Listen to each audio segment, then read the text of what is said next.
हर खबर पर होगी आपकी पकड़। डाउनलोड कीजिए एबीपी लाइव ऐप। लेकिन इस बीच बड़ी खबर आ रही है, एनसीबी दफ्तर पहुंच गई है रिया। इस वक्त की बड़ी खबर मुंबई से अजय दुबे एनसीबी दफ्तर के बाहर मौजूद है। अजय,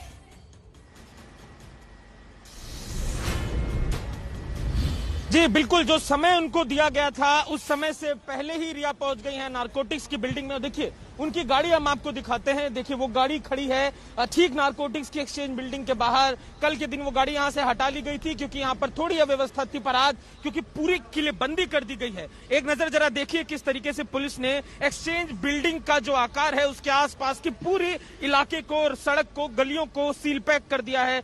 दम चक्रव्यूह रच दिया है अपना कि कोई अंदर ना आ सके। तो गाड़ी अभी अभी पहुंची है नारकोटिक्स की इमारत की। 10 बजे का समय दिया गया था और जो समय दिया गया था उस समय से पहले ही पहुंच गई हैं। कोशिश आज नारकोटिक्स की यही रहने वाली है कि सामने बैठाल के चीजें स्पष्ट की जाए। कल क्योंकि समय बेहद कम था तो नारकोटिक्स की अलग से जो सवाल पूछने की तैयारी थी कल उस पर काम किया गया।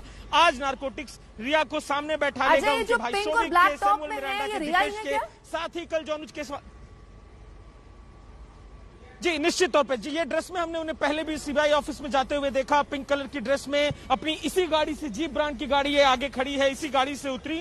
और क्योंकि आज पूरी इंतजाम की गई व्यवस्था थी तो आसानी से आराम से गाड़ी से उतरी और पैदल सीधे एक्सचेंज बिल्डिंग की इमारत के अंदर। तस्वीरें हम तक आपने पहुंचाई है। अजय ये बताइए कि आज की पूछताछ में क्या कुछ हो सकता है, क्योंकि आमने सामने बिठाकर बातचीत की बात हो रही है, लेकिन कल भी कोशिश यही की जा रही थी कि कुछ निकले और कल कुछ निकला भी, लेकिन आज जब आमने सामने बिठाया जाएगा तो क्या ये बात गिरफ्तारी तक जा सकती है?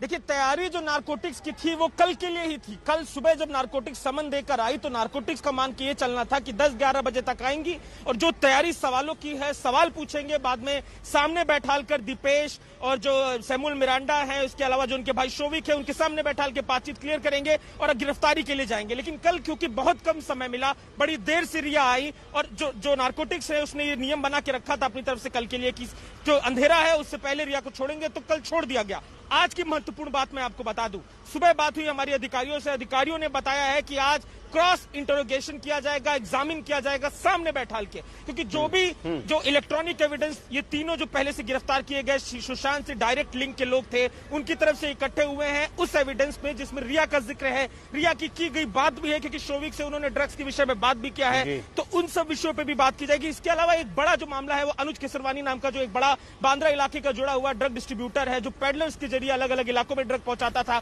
कल नारकोटिक्स ने उसको गिरफ्तार किया है। तो अब नारकोटिक्स ये भी जानना चाहेगा, दोनों को सामने बैठाल कर, मैं एक बार फिर से दोहराऊंगा, जो अनुज केसवानी है उसको रिया के सामने बैठाल कर नारकोटिक्स से जानना चाहेगा कि क्या ये केवल निजी सेवन के लिए था कि खरीद फरोख्त भी इसके पीछे था, कि क्या रिया ये ड्रग लेकर आगे पहुंचाती थी। तो इस लिहाज से भी जांच होगी। ये बात निश्चित करके ड्रग्स जो नारकोटिक्स है उसने बता रखी है कि पूरी संभावना है, पूरी संभावना है कि आज शाम तक गिरफ्तारी रिया की हो जाए। अजय, आप इस खबर पर नजर बनाए रखिए। एनसीबी के सूत्र आपको जो जानकारी देंगे उससे हम दर्शकों को अपडेट कराते रहेंगे।